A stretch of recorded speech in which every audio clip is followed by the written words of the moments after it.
Welcome to the Aligned Business Podcast. I'm your host, Kelsey Kerslake, CEO of personal branding agency, Pinegateroad, and business coach to online service providers, coaches, and educators. I know that you believe that living a great life is so much more than the business that you lead or the money that you make. Each week, we'll dive into what it actually takes to live an aligned life with a business that supports it. Let's do this. This show is brought to you by the Aligned Business Academy. Are you so ready to go all in with your online business and hit six figures this year in a way that feels fulfilling and true to you? Apply now for the Aligned Business Academy.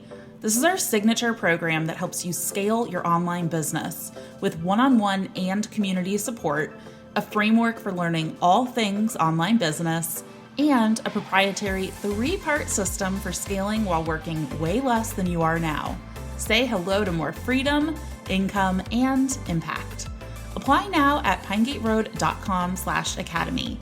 That's pinegateroad.com/academy. Hey guys, welcome to the show. As I am wrapping up season 3 here, we do have this last guest episode for the show today with Tracey of The Uncaged Life. Tracey is an entrepreneur. She is living life on her own terms and traveling and just like doing all of these amazing things while she runs her business from multiple locations. She's just like living things on her own terms, and I love her spirit for going after this and just making what she wants to have happen in her life happen because she stepped into entrepreneurship. So she has a couple courses. She is an online entrepreneur. She travels around, does her business, and she helps other people do the same. And not necessarily about traveling and all of that, but she helps people live lives that they're truly in love with through entrepreneurship. And this is what she teaches in her courses, and her blog, and all of the content that she's creating. So I'm so excited to chat with her today about just launching courses and products, how to scale your business, and kind of what you need to set yourself up for success when it comes to growing an online business. So without further ado, on to the show. Hi, Becca. How are you? Hey, yay, I'm good. So happy to be here. I'm so excited to finally meet you and have you on the show and get to talk about all the business things. All the things. Yeah. Yes. All right. So I would love for you to just do like a short little intro, tell people who you are, what you're about, and if you want to, a little history of like where you were and how you got to where you are today. Sure. Well, 37 years ago, I started my business back in 2011, and I started. Me too. Did you? Yeah. What are we, like 8 years in now? I know. Mine was a side hustle for 6 of those years though. So. Whoa, that's a good side hustle. I went all in. So I always wanted to do business that would let me travel at the same time. And so I'm like an all or nothing person. So when I started The Uncaged Life, I also moved into a camper van and went on a year-long road trip. And I was Amazing. like, I'm just going to do it. The business has changed a lot since then, but it was a really interesting way to start. Yeah. So I tend to work with service-based businesses. So lots of life coaches, health coaches, lots of healers and consultants, anyone who basically wants to be able to sell their services online without being tied to like a physical location. And I help them with the really like beginning baby steps of starting their business. So things like getting really clear on their brand message, figuring out what their niche is, understanding how to actually figure out what people want so they can create packages that people will buy, putting prices on stuff for the first time. So kind of all those things that you need to have in place before you can go off and make a website and do your marketing and do anything on social media. Totally. Are you mostly for service-based businesses or people who want to do, okay, cool. Yeah, pretty much. I sometimes get folks who sell products, but I'm like, I'm not going to be able to tell you anything about selling products. Other like we can still work on brand messaging and target market, but there's so many, it's just a different ballgame. So yeah. And what is your business name? The Uncaged Life. Cool. I know it, but I want our people to know it. Awesome. Well, thank you. Welcome. I'm excited to have you. So you pre-wrote some of these like questions and you're like, I could talk about this and this. So I have my questions for you. So I would love for you to just kind of dive in and chat about what you mean by the stuff that doesn't scale, and how that's affected your launches. Yeah. So for some context, the main thing that I sell now after 8 years of being in business is a group program, and I run it typically twice a year. And I have fairly big lunches. I usually get about 125 to 140 people each round. That's big to me. No, that is big. It's cool, but to me, I'm like, that's a lot of people. And so I do that twice a year. And so as my business has grown, I've had to figure out ways to scale, to get more people in, to have it take, the same amount or less of my personal time. And I see it all the time where people are trying to create things like online programs and passive income and automation and like really great, smart things. But what I found for my last couple launches was that, especially being in the market that I'm in, selling to new business owners, there's so much noise and so much competition and so many people trying to vie for their attention that I actually really, really simplified my launch strategy. And I started just doing more personal outreach and things that I can't really automate. So things like if somebody had a question about the program, I would send them back like a voice reply or a video reply answering it. I was on my live chat answering every single question. I was in my Facebook group, super available all the time. So just things that you can't really hire somebody else to do. And that did that feel exhausting or exciting and like fulfilling? A little both. Yeah. I only launch twice a year, and this is definitely the reason for that. It definitely, like, during that kind of pre-launch, so like, the couple weeks leading up to opening the cart, and then the 10 days when the cart is open, or maybe I can't remember, 7 days, it's full on. Like, I'm just, nothing else is planned. I've got like pre-made meals in the fridge, and I'm just like online chatting with people. Yep. I love it, but it definitely, because then it ends and then I have to actually run the program also. So that's kind of enough. Once that's done, I go and hide and don't talk to anyone for a couple months. Yeah. It's definitely not something that feels like it would be sustainable for me to do all the time. But I've also created my business so that I don't have to do it all the time. I only do it twice a year, and it works really well. That's really cool. I love hearing that you put in like those personal touches too, because as a service provider, like myself, like that is how I've sold. And I don't necessarily like launch all of these things, but I'm constantly just like talking to people on Instagram or like talking you're on Instagram all the time. Good for that. I love it. It's like, I know it sounds silly, but it's like kind of like a little social life because I work from home. Totally. And so I'm like, ooh, I get to like talk to real people. It's fun. But that has been like, that's worked really well just because I'll like get into these like actual friendship conversations with people. And then it turns out like they somehow need what we're doing or know of a person. And we're just like, all right, let's talk through what this could be. And that's been a huge thing for my business inadvertently. So and it's cool because it let me really simplify my launch strategy. So for this last launch, all I did was a Facebook Live every day, just on my Facebook page, jamming about, topics related to the program, and a series of emails, and some like Facebook retargeting ads. And that was it. There was no like sign up for the video series and then the webinar, and then I've got affiliates, and then there's all these separate, like, it was just super, super simple. And it was funny because people who, clients who were thinking of signing up, I'd answer their email or I'd, be on my chat, and they're like, oh my God, you actually replied. I'm like, yeah, I did.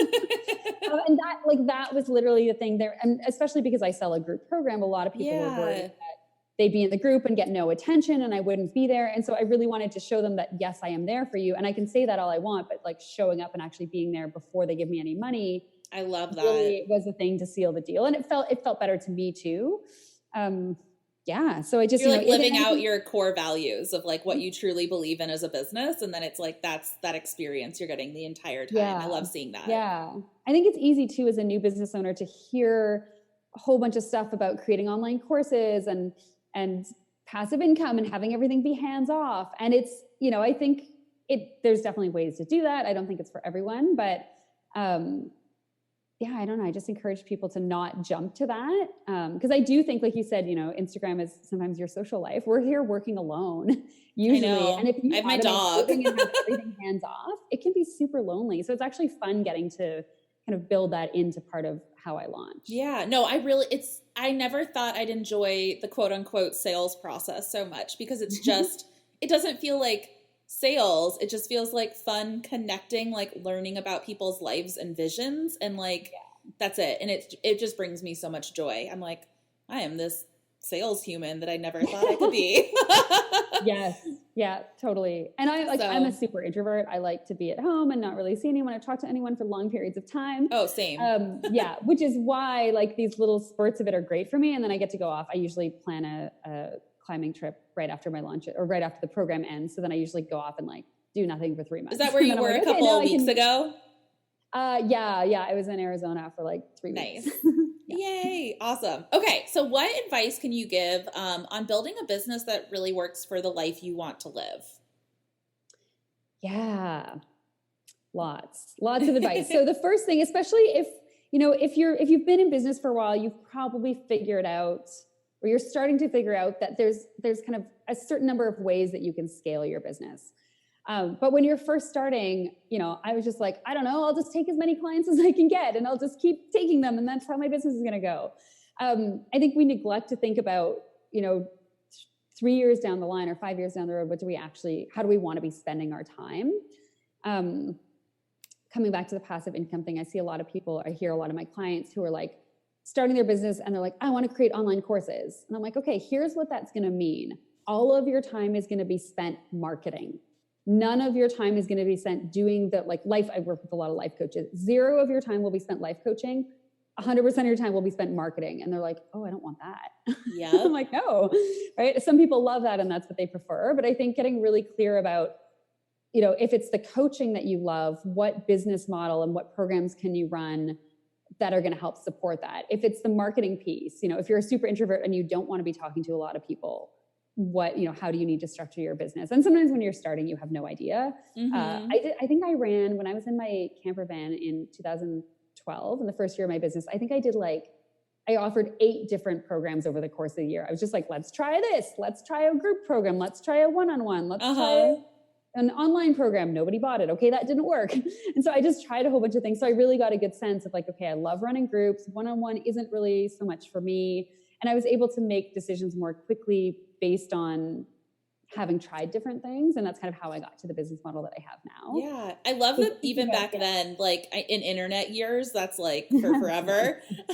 I love that you were already doing like one-on-one and groups and this coaching and like this online, they're not courses, but online programs. Yeah. Because I feel like I just didn't even know that was a thing back then. And now it's kind of grown to this and it might just be because as an online business owner, like that's the landscape that we're within. You're inundated with it. It just feels like it's grown so much. And it's cool that you were kind of like at the forefront of making that happen and building it into your business model way back when. I was trying. I mean, I'll admit that I didn't really know what I was doing, but I was like, all right, one-on-one. Do we ever? Yeah, I'd love to try a group. Okay, that was good. I'd love to try this. And I think that's actually one of the reasons that my business grew really quickly, because I was right away just willing to try a whole bunch of things. I'm not a perfectionist and I'm not a planner, which bodes well for me in my business because it means I can just like deliver stuff really, really quickly without overthinking it. Yeah. I recognize I'm not the norm, especially for new business owners. Most of my clients get really stuck in everything having to be perfect. And if I'm like, all right, create a workshop and run it next weekend, they'd be like, oh no, this is not possible. Yeah. How do they kind of work past some of that? Because I feel like I get that with some of my, I'm very much like I'm just going to do this thing and I go do it and don't as much as I love things to be like quote unquote perfect, they're not always going to be. And it doesn't stop me, but it does stop a lot of people. Like what advice would you give them if, you're wanting to build this thing and you need to go try and experiment, but you're like a little afraid of like making that thing happen? Yeah, a couple things. So the first thing that I do, and like the way that I run my program kind of forces this, is to have them actually start to take really small actions. So it's not just like go and plan an entire workshop and fill it and right. It's like, all right, just like spend 30 minutes and like write the outline by this afternoon, right? And giving really short amounts of time to work on stuff. People are always surprised how much they can get done once they actually sit down and do it. Totally. It's so easy to build up whatever we're doing to be like this huge thing. And if you just sit down and work on it for 30 minutes, like you'll probably get most of it done. So breaking things up into really small chunks is really helpful. Also, I work with a mindset coach. So I have a mindset coach that actually works with my students in my program. Cool. So I've learned a lot from her because I'm not a mindset coach. I'm like you. I'm like, I don't know, just go do it. Like you're paying me to tell you to do it. So I'm like, I know baby mindset things, but not like that is not my specialty. Yeah. So she's really great at helping people look at So one thing that comes up for people, to give a really specific example, is the fear that like people are going to judge them and everyone's going to think they're stupid when they put themselves out there, right? That comes up a lot. And so she makes them get really specific about exactly who is going to judge you. Like, who is it? Your mom? Is it your partner? Like, name the person. Because then it takes it from this big idea to actually like, okay, it's just actually, I'm worried about my mom. And then she takes them through a series of questions, I think it's the work of Byron Katie that she goes through, but it's like, is it absolutely true that your mom's going to judge you? No. Okay. And so she kind of gets them to think about it logically. And it's amazing to see their minds shift. They're like, oh yeah, that's true. I was kind of worried about my mom, but she's actually not going to judge me. She'll probably be proud of me. That's so cool. I love hearing that. I've every time I'm making a scary decision, and it usually comes down to like investing in my business, I have to like break it down and just be like, what is the literal worst case scenario? Because you have these like enormous visions of like you living on the street and like all of this stuff, like worst case. And like, it's really not true. And I always laugh, like my husband once, I thought it was going to be the end of the world, like potentially investing into this program. He was like, yeah, like if this program does not work and like, your business tanks and all of the things, he's like, you'll just have to be a stay-at-home mom. And I was like, what? Like, that's the worst case scenario? Like, what is going on? Like, it just that was just like such an extreme of like what I envisioned versus the reality.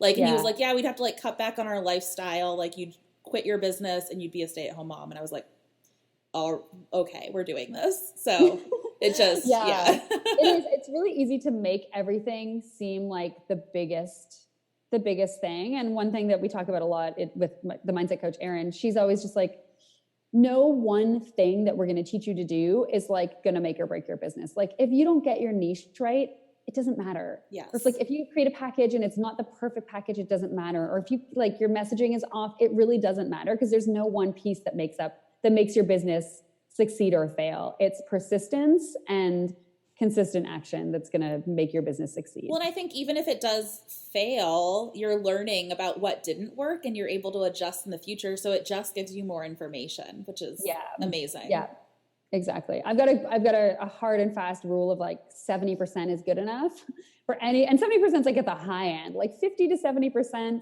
something feeling clear or something feel right. Like that's enough to put it out there.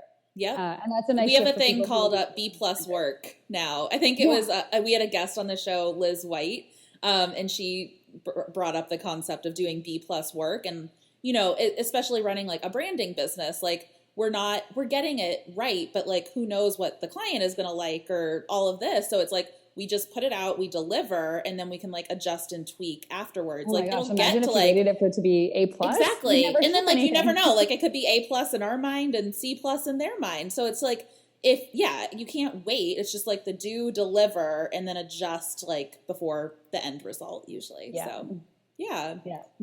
That's we're always like B+, get it done. Our motto is good enough is good enough. Yes. Awesome. Is there anything else you want to add about like going after the business that supports your lifestyle? I guess it's that, decide what the lifestyle is. Yeah. I think like being really honest with yourself about how you like to work and how you want to spend your time. And this can be hard. I'm going to use the mindset coach that I work with as another example because she experienced this. She actually was one of my students in my program years ago, jumped in, totally transformed her business, started getting clients, started working as a life coach. And 3 years in, she started to realize that she actually didn't love having her own business. She was like, I love the coaching. I hate the marketing. I hate the selling myself. I'm not good at it. I don't want to do it. It's just not for me. Yep. Some people get to that point and they're like, great, I'm going to have to learn to market and I'm going to learn to love it. She's like, I just can't get myself there.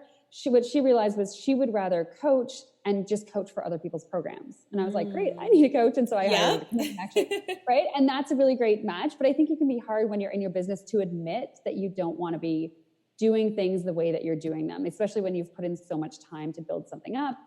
And you've kind of told your friends and family what you're doing. And there's all these expectations around it to then change your mind and be like, oh, I actually don't like this. I'm going to go get a full-time job, or I don't like this. I only want to do this piece and I don't want to do this piece. The sooner that you can start to listen to that, like listen to your gut and listen to your intuition and start to make some of those decisions, the quicker you're going to get to a business model that's actually going to feel good for you. I love I think that. pushing through and like persevering because you said you were going to do something is not like, that's totally not my style. I'm totally a quitter. No problem quitting something if it's not for me. And I think that that serves you well in your business because, although I guess there's a balance. You don't want to quit too early. But if you're really feeling strongly that something is just not working for you, like give yourself permission to find a better or a different way to do it. Yeah. You don't want to quit. Like I have those moments where I'm just like, I just want to leave my business today. But it's like blips compared to like I love my business most of the time. But yeah, like most of the time, not all of the time. Yeah. Okay. So what are some of the precursors you need to have in place for a successful launch? And can we kind of go through a story of like how a successful program launch comes to life? Oh my gosh. I know it's like all the things. Yeah. Like, I guess like example, like if somebody was like, I have this idea, I want to like go after it. What are some things like you would just be like, okay, like think about this, this, and this, and go make it happen? My recommendation is usually I'm all about, I like to, I was laughing about someone with this the other day. I'm all about really low expectations because then I always exceed them and I always feel good about myself. I'm realizing this is one of my patterns. I'm never like aim high. I'm like, no. I'm the opposite. I'm like, I'm going after like $1 million this year. And like, as long as I like hit somewhere like lower, like I'm really good. So that's interesting. I do think there is something to be said for like, shooting for the stars. But what I see a lot, especially with newer business owners, is they'll like have these expectations that are up here and they don't even come close to it. And then they're like, I suck. I'm the worst. I should quit. Yes. And so I'm like, no. You just got to aim lower so you can actually set like, hit that goal. And then, so with launches, especially if someone, so when we're talking launching, I feel like we should clarify that because that could mean so many different things. I'm thinking of someone who's like, maybe been selling one-on-one services and they want to create like a group program, or they want to turn their work into something that's more scalable. Maybe they're going to create an online course or something like that. So something where they're kind of like, already doing the work and they want to create something bigger.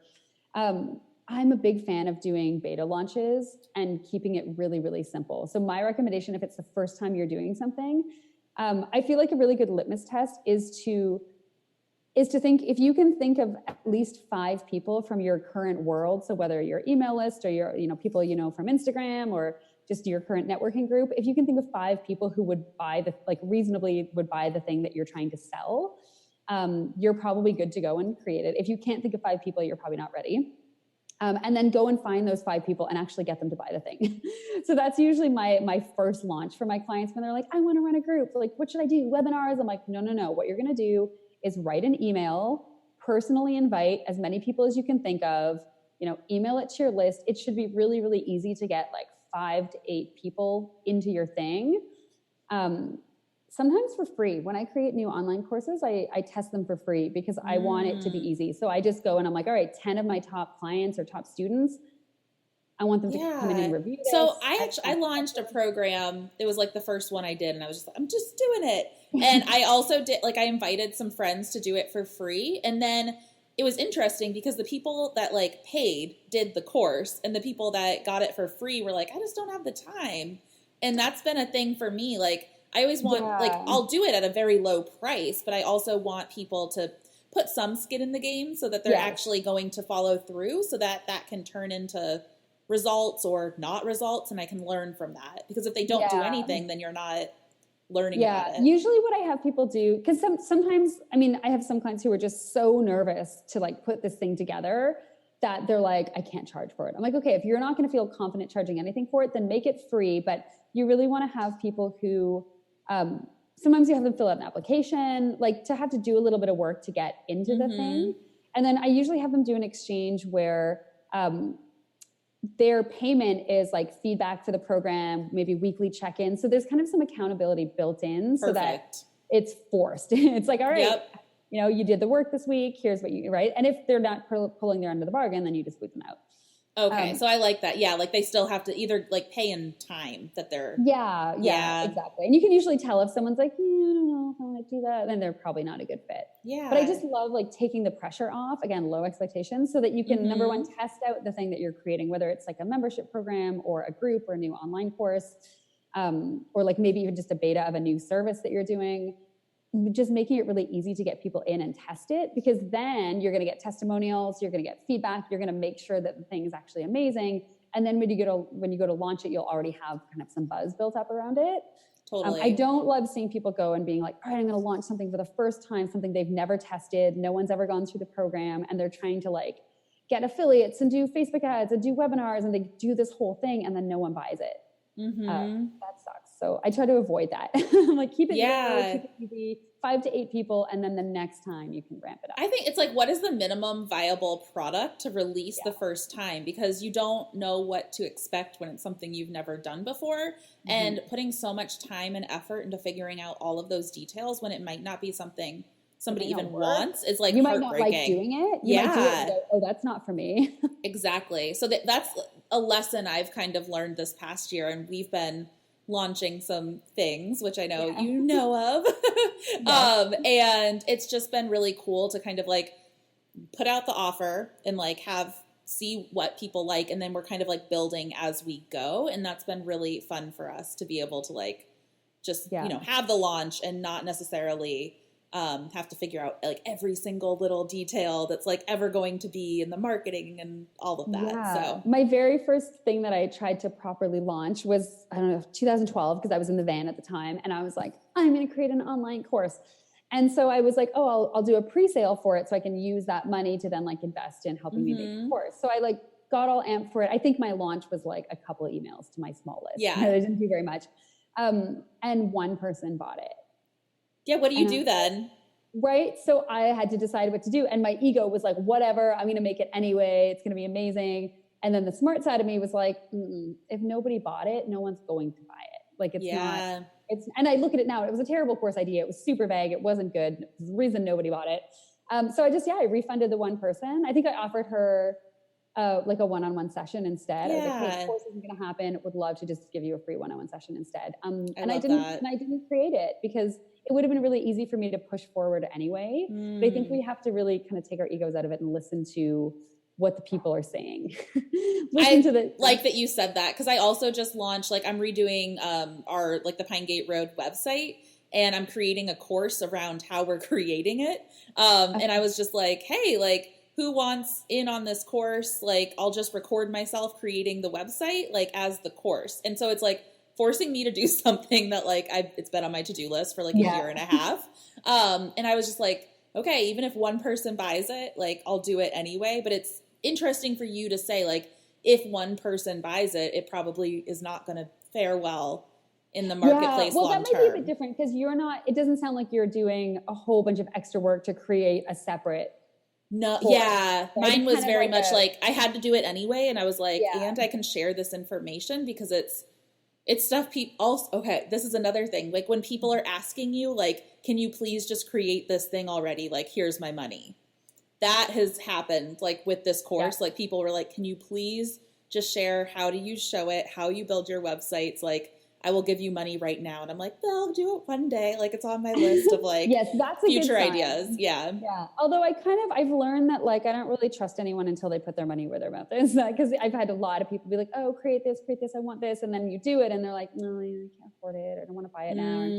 So I definitely am a huge advocate of doing market research before you create anything. So going out and talking to people, asking them questions to your email list, going on Instagram and doing polls, just like, any way that you get information from people, getting on the phone with some of your favorite clients or would-be clients and just like pounding them with questions.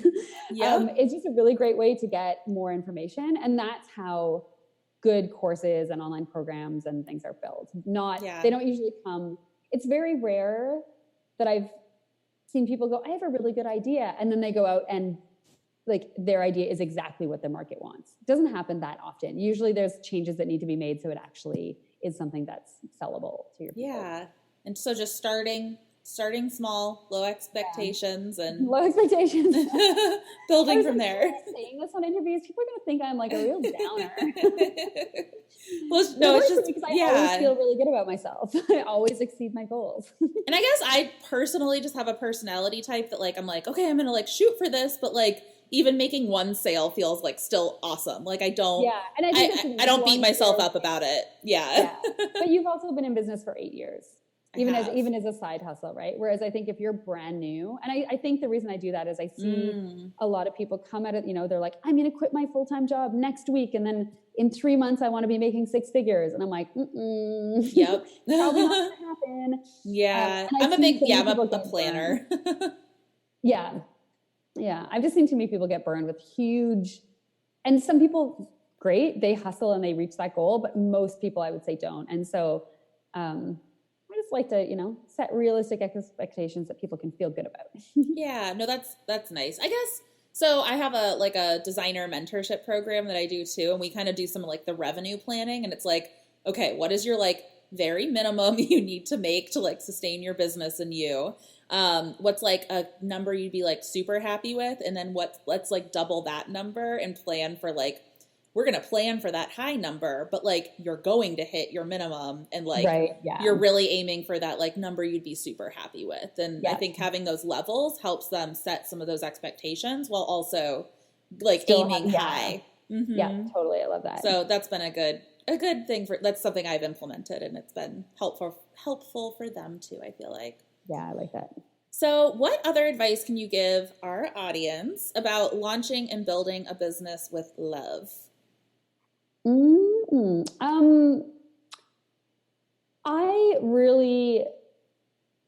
My business is really simple, and I've kept it really simple. And I've definitely been in the place where I've kind of tried to do what other people who are kind of at my level were doing, or like running my business the way they were running their business.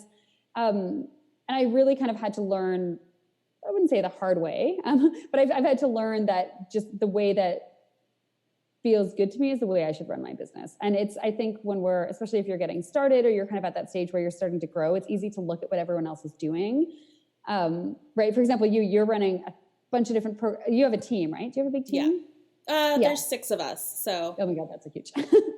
Not full time, but yeah, there's 6 of us in my Slack. Yes. So I've like kind of looked around and been like, oh, well, they're growing an agency. Maybe I need to do that. Or they have like all these coaches, they're creating a training program. Maybe I need to do that. And kind of like looked outside to figure out what my next step should be. And it just hasn't ever worked. I've had to really force myself to stay true to why I started this business in the first place. And the whole idea of being uncaged was that I wasn't kind of tied to my business in certain ways. And I think that, again, when you're starting, it's hard to know this, which is why you have to experiment, but really catching yourself when something's not feeling right, or if you feel like you're going in a direction just because someone else is telling you should, or that's what you see someone else doing, but it's not feeling right for you, kind of taking a few steps back and reeling that in. It's so easy to just... When I started full time, I was like, I had all of these things I thought I wanted to do. And so I like went out and did them all, but I was not focusing on my foundation either. And so I had to be like, okay, 1, what is making the business money actually? And then 2, like, what do I really love like doing? And it came down to that like really custom web and branding work. So I kind of like, I stopped doing my podcast, I stopped launching my courses and like all of these things, and just like focused in on what I really wanted to do. And it took a good year of just focusing on that, like slowly building team and like getting to the point where like now I'm finally able to like do some of those other things. But it was just like, I felt like at first I was like, oh, to be this online entrepreneur, I need to have a course and like have all these digital download products and this and that and like do everything. And that was not the case. I'm not saying I can't ever do those things, but I needed to scale back. When I look at and talk with other colleagues who are, you know, kind of in the like 6-figure to like multiple 7-figure range, like their businesses are doing well. The number one thing that they all have done is just focused on one thing. Yep. Like it's the biggest piece of advice I've gotten. It's what I've seen in my own business and my colleagues and my clients. It's like, even just in the past couple of years, I've gotten rid of all of my online courses. I stopped doing any one-on-one. I had a couple other little groups I ran. I stopped everything. And I was like, all eyes on this one program. And that's all I'm doing. Wow. And I've seen that in other, not that you can't ever offer anything else, but I think like you said, you've kind of got to put a hard focus on one thing and get that to a place where it's like, all right, this is working. And now I can start to, I mean, you think of like Marie Forleo, she has B School. She launches one time a year, and she has, I think, the coffee program. Yeah. But for a long time, it was like, it's just B School, and it brings in like millions. And it doesn't even have to be like one big online program. Like it could just be your one-on-one services. But if you're focusing on one-on-one, stop trying to create 12 evergreen programs and also a membership site. Like each one of those is a whole business on its own. And I think that's what a lot of people don't realize. Like I have clients who are like, yeah, I'm starting a membership site and I do one-on-one, I'm going to create an online course. And I'm like, do you have 3 times the amount of time in the day as anyone else? Because that's 3 totally separate ways of spending your time and ways of marketing. You're making me nervous now. No, but it's different. Again, this is like, I think once you've had your business long enough that you've put the hard focus on a few things and you've gotten to be really clear about what those things are. I think it's when in the newer phases, when people are starting and they're like, all right, I'm just going to like, and it's good and it's bad, right? I did it in my first year. I was like, I'm going to create all these different things. And then it gets bad because you're like, I can't do all these different things. Yeah. So you kind of realize it on your own. But I think, the willingness to try things is good, but just also making sure to keep your eyes on kind of on one lane if you can for a little while. Yeah. So is there anything else that you're just wanting to like share and talk about with our audience? I don't know. What else? No, I feel like we're like on the launching train. Like, I know, launching. How can you start, like, say you've had like one thing, you like got some good interest, it's going kind of well. Like, how do you make those, like, how do you keep continuing and scaling that? I guess, actually, I got this question recently from a client. I think they're doing one-on-one and they were kind of maxed out. She's a therapist and she was like, I'm maxed out at how many clients I can take. And so again, this is always coming back to like a business model question, right? There's a couple different ways to scale. So you can raise your prices, right? Take the same amount of clients and just charge more. You can take more clients. For her, that was not an option. Her time was full. You can take those clients and then funnel them into a group program. So you're doing one-to-many. You can create an online program for them. You could create kind of a smaller, higher level mastermind. You could hire team members and start like funneling clients to them and taking a percentage. So like there's kind of all these different ways that you can scale. But like we've said, you can't do all of them.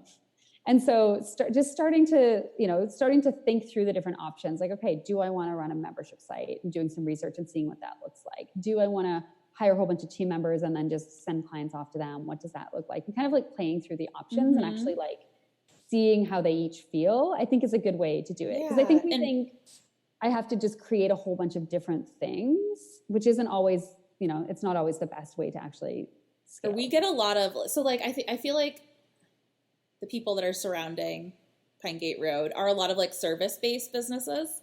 And I feel like they think that they, like, in order to even think about scaling, they just have to like go create digital products or like launch their course or like, I'm going to say like, I know it's worst way to scale. No, I think it's not the quickest way. No, I don't think it's the quickest way. I think for services, the quickest, my favorite, and what I've seen work the best is to create a group program. That to me, and maybe that's just because I love running groups, but I found that that's, if you've got enough one-on-one clients and you're like, right, how do I grow? The quickest way is going to be to get those clients into a group and charge them the same as you were charging the one-on-one, right? Like instant mega boost of income. Creating an online course do you sell digital courses now? I can't remember. You don't. Well, I'm doing this Show It course, which is like how to build websites, but no, not anymore. I used to have, I guess it's still technically live in the internet somewhere. But it's like our brand strategy, like how to do that for your own business. But I feel like for it was like the target audience, like we're working with, it's like, they're going to hire that out. Like they're not going to take the time to like try to figure that out on them. Like they're at the point where they're hiring the experts to execute for them. And I think that's a big thing with online courses is creating the right course for the right audience is the first thing. And a lot of people don't get that right. And so the course never sells. But even if you nail that, I don't think people understand the amount of marketing that you have to do to get people to buy your course. So just having a course up on your website, I used to have that. I used to have a whole bunch of like mini courses that were like $35 or you could buy the whole thing, the whole bundle for $99. And then I had a course for coaches on how to create packages that was like $297. One sale a month, maybe. Like it just, nobody bought them because I wasn't doing any work to market them. Now I've turned my main program, the one that I launch twice a year, into a self-study course. So in between my launches, people can now buy it as a program. All of my time is spent doing the marketing to funnel people into the funnel for that program. Totally. Like that's all of my time right now. And so you can't just create it and slap it up there. It doesn't work that way. And I think that's why I don't think it's the actual best way to scale. I think either offering high level like VIP services or creating a group are like the easiest no-brainers. Yeah. And if you're doing like done for you services, like you can go the route I went, because I'm not creating a group program for people who need websites. But it's the hiring. Web designers do that where they've started teaching people to do it themselves. And that's kind of the direction they want it to go. Yeah, definitely. But if you're like wanting to continue to like scale the actual doing of the websites, it's the kind of get the team, get them going and trained to make that happen. And that's been my route, which I didn't think was going to be my route, but it fit best with like how I actually want to live my life, which has been interesting and fun. So I've also seen designers and copywriters just scale up in terms of servicing a higher level clientele. So like a higher end package, higher rates. You know, they went from $5,000 websites to $15,000 websites, or $5,000 copywriting packages to $15K, and just kind of switching the target market that they're focusing on. That is also what we did. Great. Oh, you did both. Awesome. Yeah. So, and then I've seen some who really loved, like their passion was helping brand new business owners who were just getting started. And so they're like, I don't want to do $15,000 websites. Like I want to empower people to do this. So they went off into the route of creating courses to teach people to do it themselves. So it just shows like there's so many different ways to do it. Exactly. You just have to get really honest about what you like doing and who you want to help and what they need. Yes. Awesome. All right. So little personal question. I would love for you to share something that you're just like really loving right now and want to share the love around, like a podcast or a book or product, whatever. Yeah. Do you know Jamie Jensen? Yeah. I'm loving Jamie Jensen these days. I don't like personally know her, but I feel like I know like all the people surrounding her, and I need to set up like a little connection call or something. Yes. It's probably because I was on her podcast recently and I was like, she's just so freaking smart. So her podcast is called Creatives Making Money. She's also a copywriter, and she's a perfect example. She started doing copywriting. She was one of my clients like way, way back in the day. Oh, fun. I don't take credit for her success. She's just a rock star. She started doing copywriting, built up a whole agency. She had 8 or 10 copywriters writing for the agency. And then she blew it all up. She's like, I don't want to do this anymore. And she scrapped it, moved back to Hollywood, started writing screenplays, and now does one-off services once in a while for coffee. Because I'm really good friends with Erin, who was her business partner. So that's how they were both in Uncage Your Business, which is my program in 2013 or something when they were first getting started. I do take some credit for them meeting.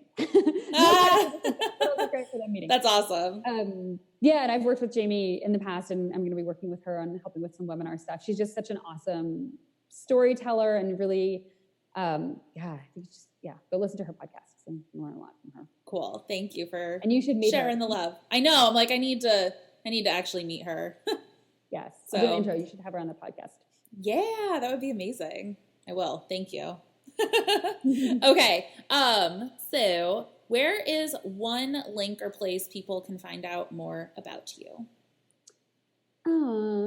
Well, a great place. I have a Facebook group that I just send people to because it's easy. No email address required. I started the Facebook group before Facebook groups were a thing. I think there wasn't a Facebook group for everyone's business. And it's stayed really strong. It's been awesome. So it's there's tons of business owners of all different levels. There's service-based folks, there's product-based folks. This is a really great place to come and just ask questions, get free help from people smarter than me about things that I don't know about. It's my go-to. I crowdsource when somebody's asks me a question that I don't know. I'm like, just go post in the group because they're going to know. So what's it called? It's called Uncaged Lifers. Okay, awesome. And there's actually another group I just found on Facebook with the same name. I am the one that has more people in it. I know. I was like, I don't know about this. Mine has more people. You'll know it's mine. That's a different kind of name too. You wouldn't think somebody would just randomly come up with. Yeah, I'm a little. Yeah, it's not the same industry, so I did message them and didn't hear back, but I'm just gonna leave that one. Okay. Yeah, so find my group. Awesome. Yeah, Engaged Lifers. That's probably a good place. I pop in there and do Facebook Lives every once in a while too. And yeah. Excellent. Okay. So do you have any parting words of advice? Parting words. Good enough is good enough. Yeah, I think a lot of what we talked about is kind of like just my go-to parting words for everybody. It's like, just take the idea and act on it and get it out the door, learn something from it, and then keep going. That's how you will build a business that works. You don't have to be the best at what you do. You just have to keep doing things. Yes, I agree. Well, thank you so much, Becca, for sharing all of that. I don't have like launching experts on the show very often, so it's cool to kind of like geek out about that. I would not call myself a launching expert. Oh. I think that's what's really funny about this. I definitely do not think I'm a launching expert. However, I've launched many times and have learned. No, it's just really cool to like dive into that because we haven't talked about that at all in the show, and it's just like, I don't know. I love talking about the different experiences and moving forward and making your big dreams happen. Even when it's messy and you need to like take the baby steps. So yes. Thank you for sharing all of your experiences with that. Thanks for having me on. Super fun. Yeah. Have an awesome rest of your day. You too. Thank you so much for spending time with me today. If you've enjoyed the show, please take a few seconds right now to leave a rating and review on iTunes. It's so simple and helps us so much. This is incredibly helpful for getting this show into more ears so that we can make even more impact. I'm sending you so much love. I hope you have an amazing week. You've got this.